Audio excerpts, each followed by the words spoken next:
నీ పాలనలో ప్రజలకు ఎంత మండిందో చెప్తాం. పోలవరం రాకుండా చేసావు, ప్రజలకి మండదా?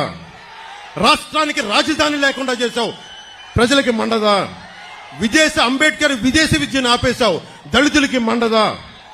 15 ఏళ్ల అమర్నాథ్ ని పెట్రోల్ పోసి చెరుకు తోటలో నాయకులు తగలబెట్టేస్తే వాళ్ళకి బెయిల్ ఇప్పించావు, దానికోసం ప్రజలకి మండదా? దళిత డాక్టర్ సుధాకర్ ని మాస్క్ అడిగినందుకు పిచ్చోని చేసి చంపితే అది ప్రజలకి మండదా?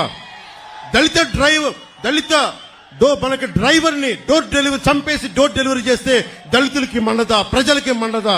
30,000 మంది మహిళలు అదృశ్యమైతే ప్రజలకి మండదా? అంగన్వాడీ టీచర్లని కాల్తో తొక్కిస్తే ప్రజలకి మండదా? ఆశా వర్కర్లని అరెస్టులు చేయిస్తే ప్రజలకి మండదా? నిరంకుశతో నీ పాలన చూస్తే ప్రజలకి మండదా? అందుకే చెప్తున్నాం, కడుపు మండి ఉన్నారు జనం. ఈ రోజున అన్ని సర్వేలు, దాదాపు 11 నుంచి 13 సర్వేలు మన ఎన్డీఏ కూటమి, తెలుగుదేశం, జనసేన, భారతీయ జనతా పార్టీ 20 నుంచి 23 పార్లమెంట్లు మనం గెలుస్తున్నాం.